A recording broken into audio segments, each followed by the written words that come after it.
My name is Tian Ip. I'm a music psychotherapist. So I'm here to talk to you about music psychotherapy and what it is, what it has to do with Parkinson's. A bit of background about myself. I grew up learning multiple instruments, and it led me to a career in music. But before COVID, I was actively gigging multiple times a week, teaching music, conducting choirs and orchestras. So I was doing a lot of music. Now, of course, during COVID, I was rendered jobless. But that gave me a lot of time to read and really think about what I want to do with music and what I want to do with my gifts. So I've decided to leave everything behind and move from Vancouver to Waterloo in 2022 to pursue my master's in music therapy at Wilfrid Laurier University. Um, It was a big move because Vancouver is much warmer. And now we're at like minus 16. So in 2023, I received a scholarship for my research in music therapy and Parkinson's and joined your fight, basically. This study is still ongoing, and I'll talk about it later in the webinar. So, what is music psychotherapy? Now, music psychotherapy is a science-based practice using music and or verbal discussion as a therapeutic tool by trained professionals to achieve wellness. So, in other words, it is a type of therapy where music is used to help people explore their emotions, thoughts, experiences in a safe and supportive way. Instead of just talking, you use music as another way to express yourself and work through challenges. For example, you might share a song that feels meaningful to you, create your own music, or listen to music chosen by the therapist to help you relax or reflect. The therapist helps you understand what music brings up for you, like memories, feelings, or ideas, and uses it to support your healing and growth. It's like combining the power of music with the support of therapy to help you feel better and understand yourself more deeply. Now, specifically for Parkinson's, there are a lot that music therapy can do, which I'll go through that a little later. So first of all, we'll just go through the different types of music psychotherapy methods. There are a lot of different things we can do within the music psychotherapy realm. For example, song sharing and lyrics discussion. So what it is when a person presents or shares a song that is meaningful to them, and the therapist and the client talk about its lyrics and personal connection. So it's like using music as a conversation starter to explore emotions, memories, and thoughts in a safe and supportive way. Um, And then there is rhythmic auditory stimulation. So big terms. So short for RAS. It is a type of neurological music therapy, NMT, which is a subcategory of music therapy. Rhythmic auditory stimulation uses a steady beat like a metronome or a drum rhythm. So like boom, boom, boom, boom, or something slightly more complex to help improve how people move. So imagine walking to the beat of your favorite song. The rhythm helps your step become more even and steady. So in the case of someone with Parkinson's who might have trouble walking smoothly or feel frozen at times, RAS provides a clear external rhythm that their body can sync up with. So this helped them take more confident and consistent steps and improve their balance. So in another word, it's like giving the brain a musical cue to guide the body's movement, making activities like walking feel a little easier and more natural. So I got a wonderful video to demonstrate the effects of RAS to show you in a bit. Okay, so hang on tight. Now, the other big term, the neurological music therapy, NMT, is a type of therapy that uses music to help people with brain or nervous system conditions like Parkinson's improve their abilities such as moving, speaking, and thinking. It's based on the idea that music can activate and strengthen parts of the brain that control these functions. So, as you know, the music activates different parts of our brain. So, this method uses that to help you improve different functions. So, for example, in Parkinson's disease, NMT might use rhythm to help someone walk more steadily, so the RAS that I just mentioned. For someone recovering from a stroke, it could involve playing instruments to rebuild hand movements or singing to improve speech. So think of it as using the power of music to train the body and the brain to work better together, even if they've been affected by illness or injury. It's fun, it's engaging, and it works because music connects deeply with the brain in unique ways. Another method of music psychotherapy is guided music listening. So what that means is when a therapist plays music and helps a person focus on it to explore feelings, to relax, or to even think about specific things in their life. So it's like taking a journey with music as your guide. It's quite relaxing and quite fun. Um, Moving on, we have relaxation, grounding activities, and deep breathing. It is usually supported and facilitated with appropriate music used in therapeutic settings. And of course, active music making. So basically, you're making sounds. It is a way to leverage the brain's let me try that again. Neural plasticity by engaging auditory and motor pathways simultaneously. So you're connecting your hearing, the hearing part of your brain, to the movement part of your brain, to the music analysis part of the brain by just playing music. A particular type of active music making is called improvised active music therapy. It is a type of music making and it is personalized, spontaneous musical interaction between the therapist and the client and maybe among the clients themselves. So I'll give you a bit more example of that in a bit. I got wonderful videos for all of you. And of course, when it comes to music, singing. It can be done individually or in group settings, guided by a music therapist with unique therapeutic goals. So we could sing familiar songs and learn new meaningful ones that speak to you. Now, something that people usually find daunting at first but really enjoy later, songwriting.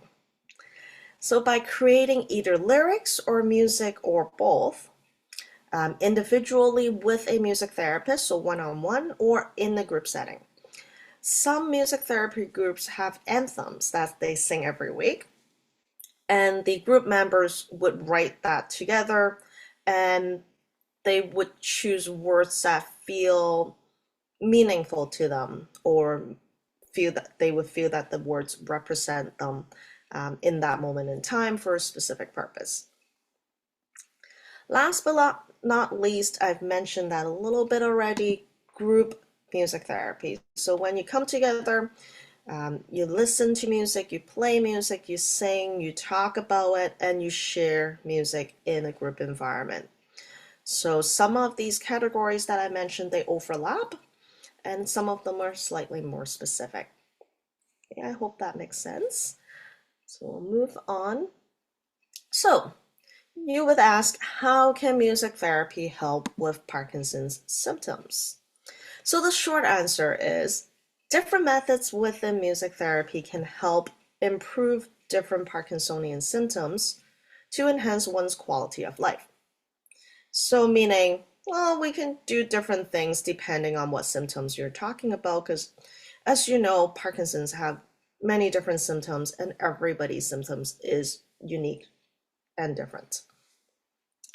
So there are different things that music can do for Parkinsonian symptoms, for example, anxiety and depression.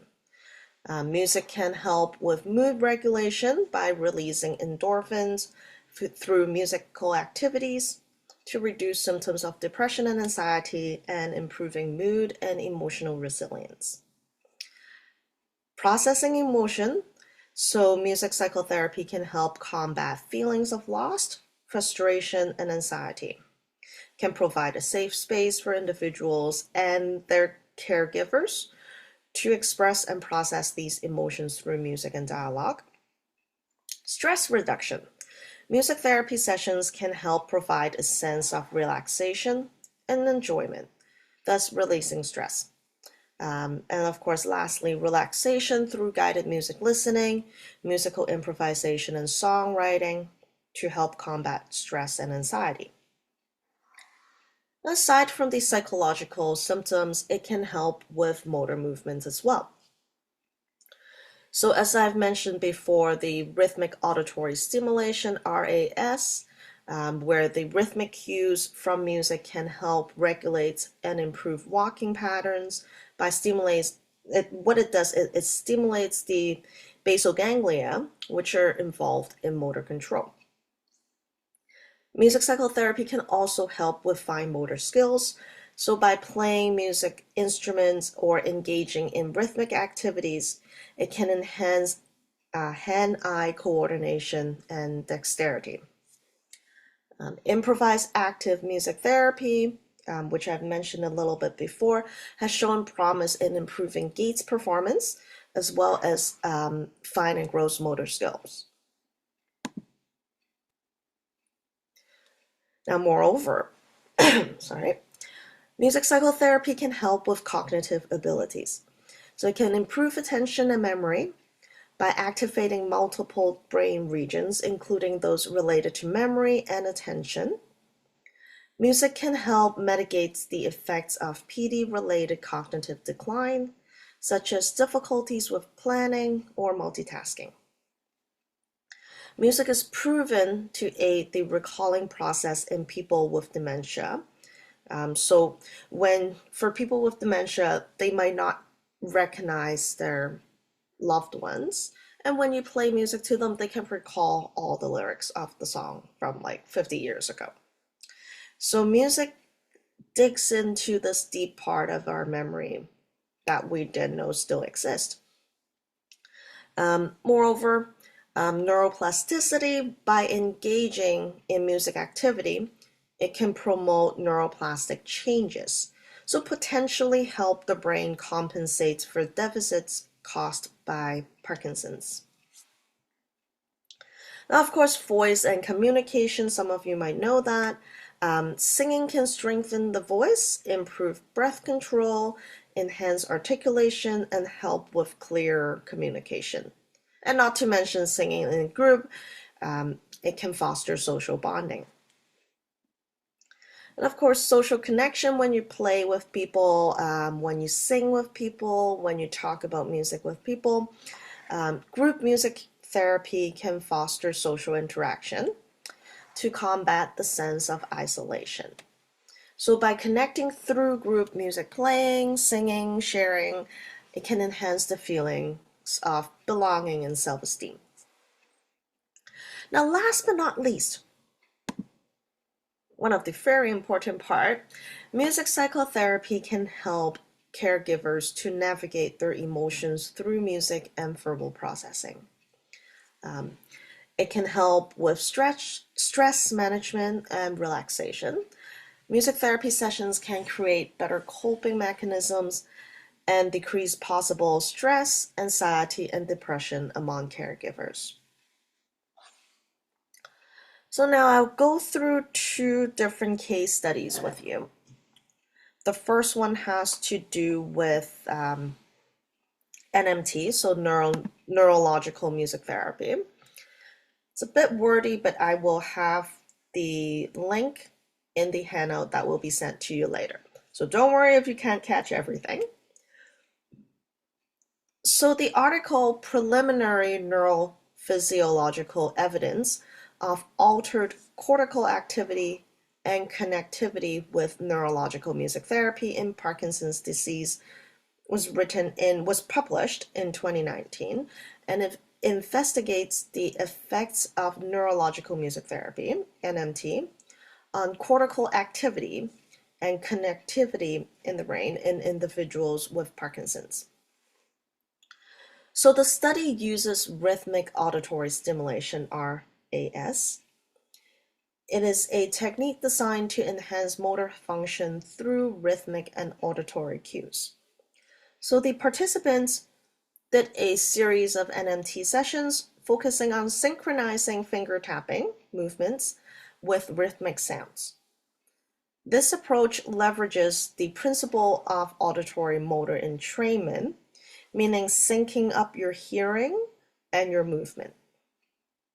So if you ever been to a concert and find yourself tapping along, you are employing the auditory motor entrainment.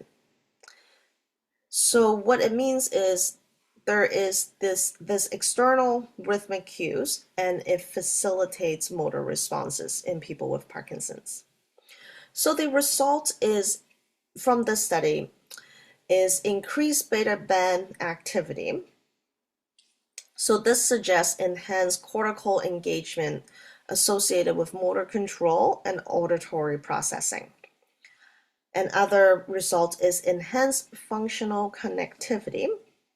So what it means is it's an improvement in the functioning and connectivity between the auditory and motor parts of the brain post these music therapy sessions.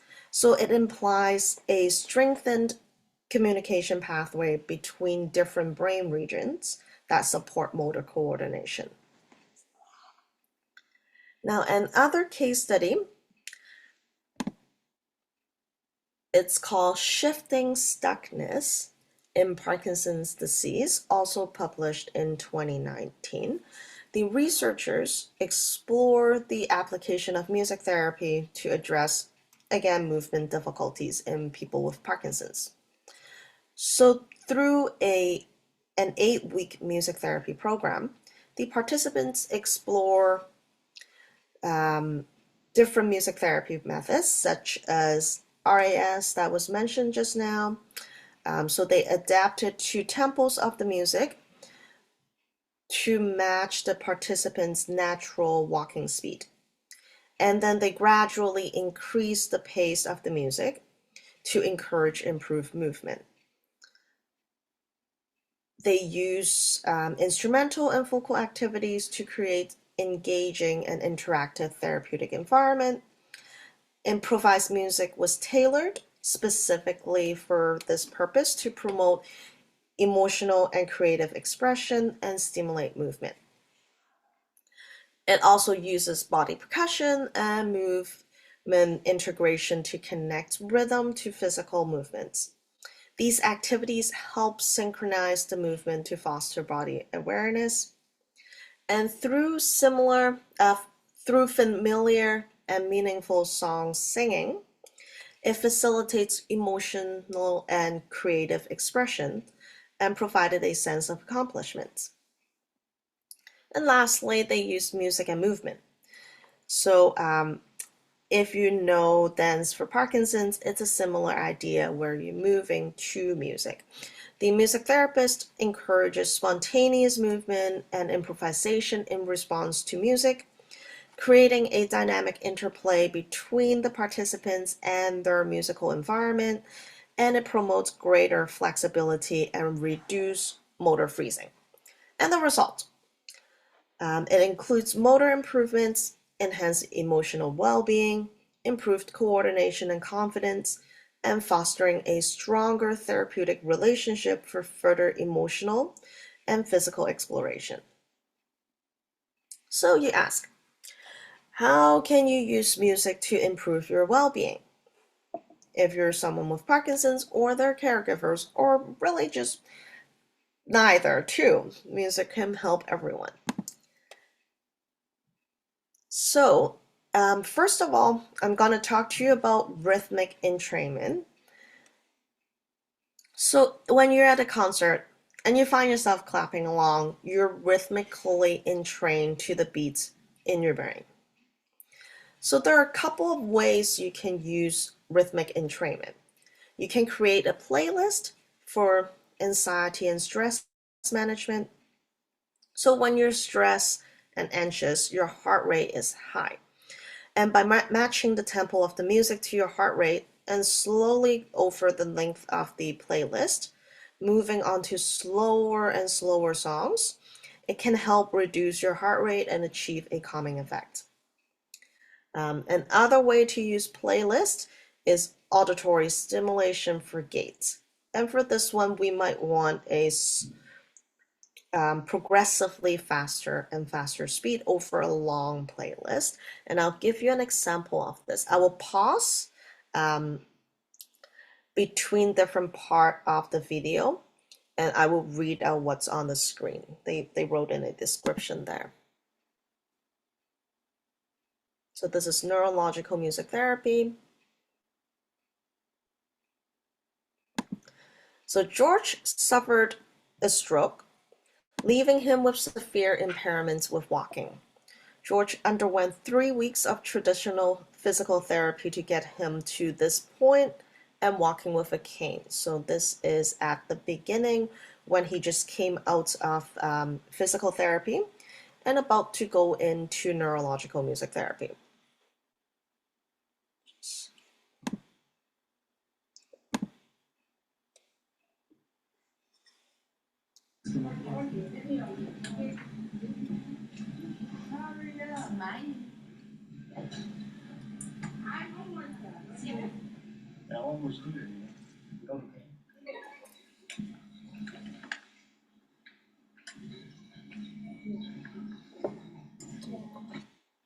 So notice his strides are very short. He's walking very slowly. It's not very balanced. So we begin rhythmic auditory stimulation, RAS, a standardized intervention which uses rhythm to access movement centers in George's brain. We immediately see that George is able to walk in tempo and showed improvements with his walking.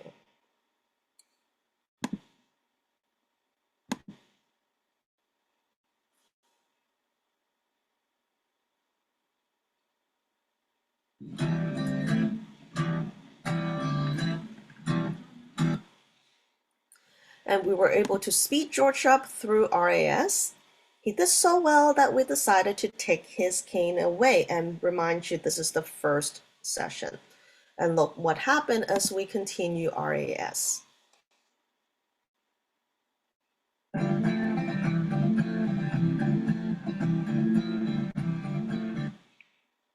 At the end of one neurological music therapy session, we were able to take away the music and see how he walks.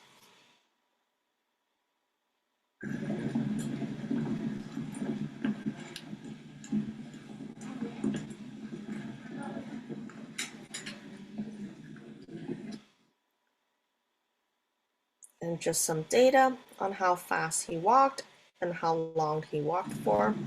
Now this is the beginning. At the very beginning,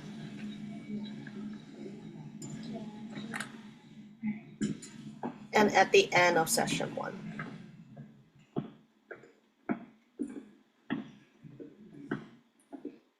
So you can see the obvious difference there between just within one session. So I encourage you try to walk to music, pick songs that you like, make a playlist for yourself to listen to when you're stressed out or when you're anxious, and make a playlist that has a steady and slightly upbeat rhythm to walk to, or exercise with, or dance to. So again, movement mixed with music. Another way you can use music is singing in a choir. So I think most of you know about the PSSO choir. It's led by a speech therapist to help with breathing and enunciation, but it is not limited to that choir if you're not able to attend. Any local and community choir would be a great way to exercise your voice and foster social bonding. But make sure you express your purpose for joining the choir and your potential difficulties beforehand. Now, another way is to play music. It's never too late. I hear a lot of people, oh, I used to play music, but oh, I'm too old. I can't play it anymore. My fingers aren't working. No, it's never too late. Okay? Because playing music, you're exercising your motor movement, you're connecting that with your auditorial part of your brain, and you're connecting that with your movement. You can try learning a new instrument, you can pick up an old one, or you can join group music therapy, for example, like a drum circle. Something else you can do is join a music therapy study. For example, the one that I'm doing right now. So I just want to go over the music therapy and Parkinson's disease study that I have been working on. It uses improvised active music therapy as a tool, and what we're trying to figure out is we're trying to use that to assess the decline of Parkinson's.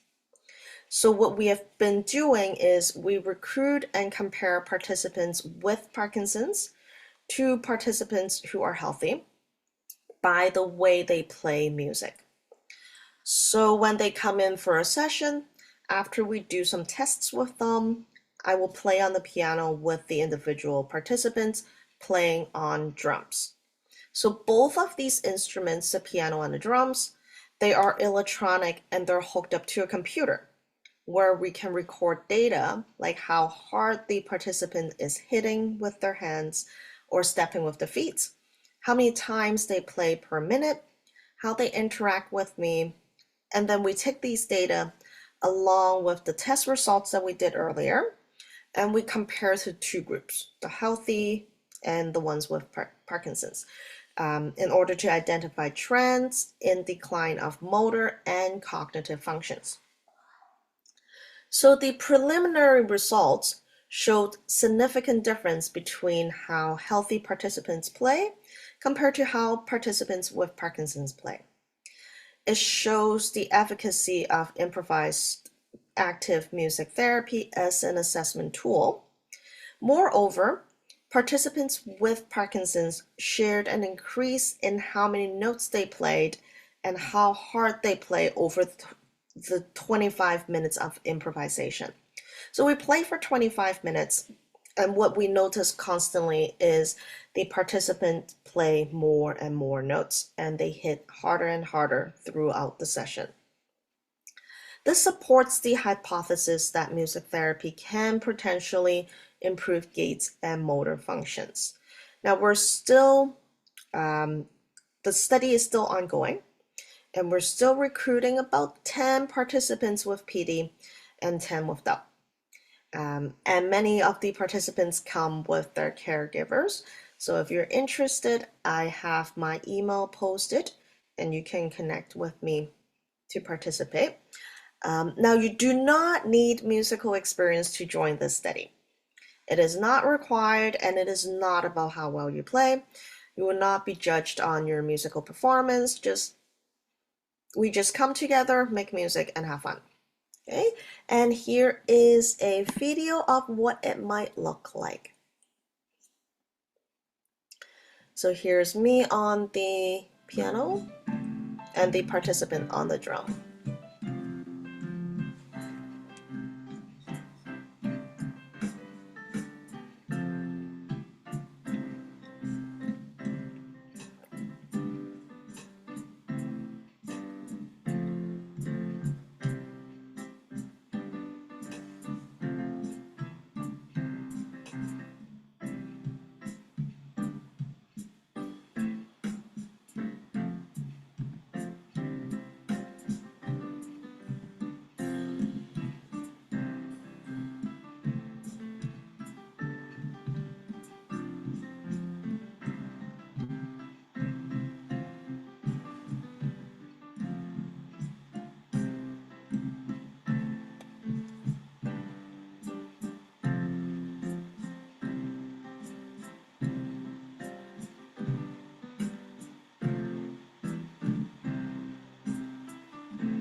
Now, because his a round of applause. Now, because his face is blurred out, you didn't see that we were really having a lot of fun at the end, and we were laughing when we came together for that big moment at the end. Um, so, if you're interested, let me know. Um, Now, I just want to take this time and share a little bit of my afterthought and my takeaway from the study. I have been greatly humbled by the people I've met through this study, those with PD as well as their caregivers. All of you are extremely knowledgeable, eager to help expand the research in this field, and are all strong fighters. Um, I've learned so much about combating chronic illness while maintaining a positive outlook from my 30 plus participants so far. We play music, we have fun, we share laughters, and it is because I truly enjoy working with each and every single one of them. And I kept learning about life from them that I decided to expand my research into a treatment plan for my doctoral degree in the near future. So instead of using music therapy, instead of using improvised active music therapy as an assessment tool, we're going to expand this into a treatment plan for motor and cognitive functions. Moreover, something that might be more relevant to you earlier, I have decided to start a music psychotherapy program for Parkinson's at CareSpace Health and Wellness in Kitchener, where some of you might know Dr. Quincy. Dr. Quincy works there and has his PD Savix neural rehabilitation program there. So I started working for CareSpace in October, and we have a focus for Parkinson's. So I'm like, hey, since I'm doing this, why don't I actually put it into practice and bring it to all of you guys and make it accessible for everybody? So my vision for this music therapy program comes from a multidisciplinary background, and I believe in a holistic approach to achieve quality of life. Quality of life can be many things. It can be having your thoughts and voices heard, the ability of to reflect internally, eating food that you love that will love you back, maintaining a healthy style, and having a good support network. And I will try to use music psychotherapy to help you achieve these things. Now, the program will consist of relaxation through music, song sharing and discussion, group music making such as drum circle, improvisation, and group singing, and movement and music, but they will not be limited to just these. So we'll find ways to share music and enjoy music together. Now I have a experiential activity for you guys. It is a guided relaxation. So what we're going to do is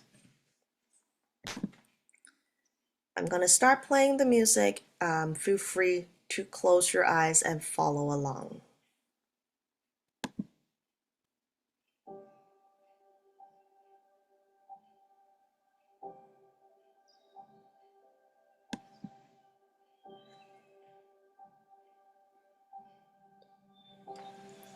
So find a comfortable position, sitting in your chair, feeling the back of the chair, and have your feet on the ground, firmly grounded. Gently close your eyes and take a deep breath in through your nose, allowing your abdomen to expand. Exhale slowly through your mouth, releasing any tension. And in through your nose and out through your mouth.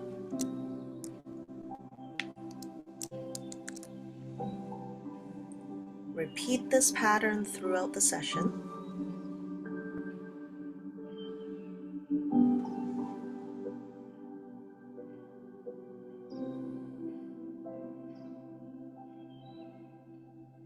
As you continue to breathe in slowly and exhale slowly, bring your attention to your feet.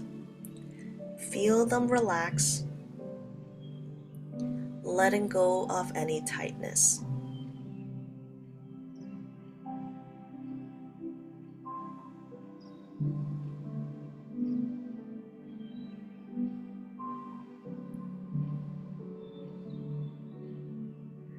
As you continue to breathe in slowly and exhale slowly, now move your focus to your legs,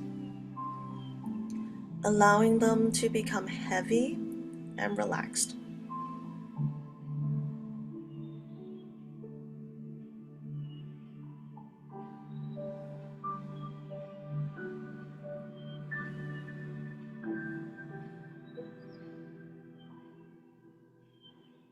Now we continue this process, moving up through your hips, your abdomen, chest,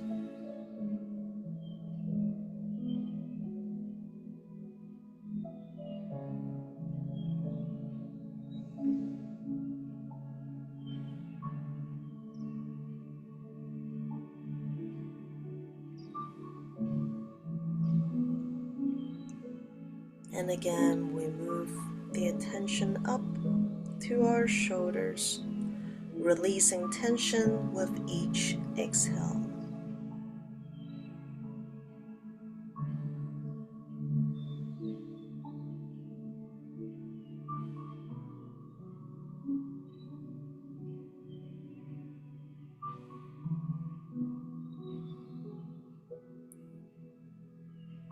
Feel your arms, hands, neck, and head relax completely.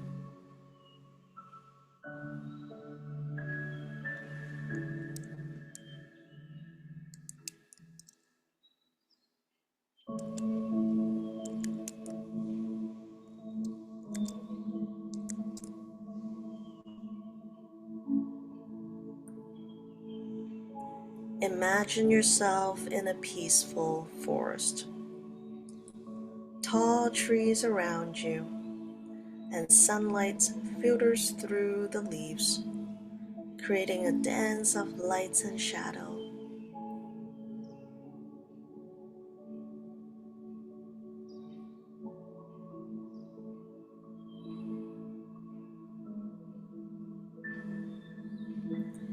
You hear the gentle rustling of leaves and the distant sound of a flowing stream. The air is fresh, and with each breath, you feel more at ease.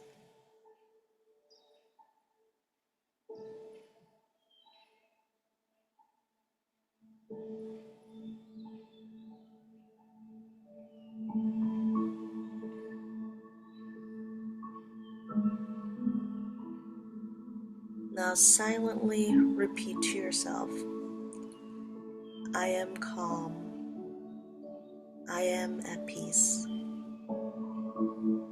I am present in this moment.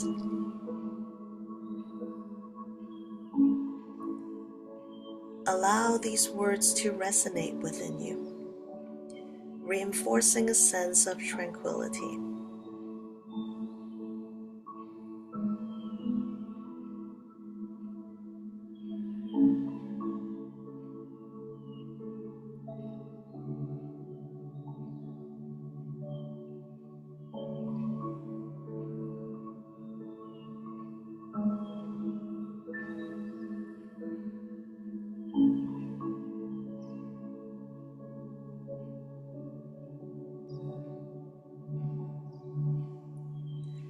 Now slowly begin to bring your awareness back to the present, Gently wiggle your fingers and your toes, feeling the surface beneath you. And when you're ready, you can slowly open your eyes, carrying the sense of relaxation with you.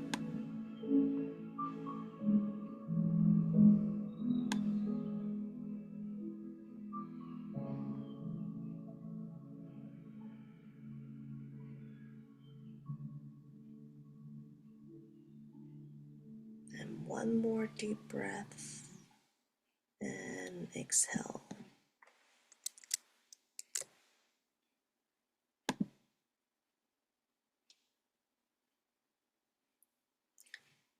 I hope that was relaxing for everybody. Um, Least I can do over internet and over virtual settings. Now that with that, it concludes my presentation for today's webinar. And now I believe we go to a Q&A. Thank you, Tian. That was fantastic. Do Thank you. you have one more slide with your contact information?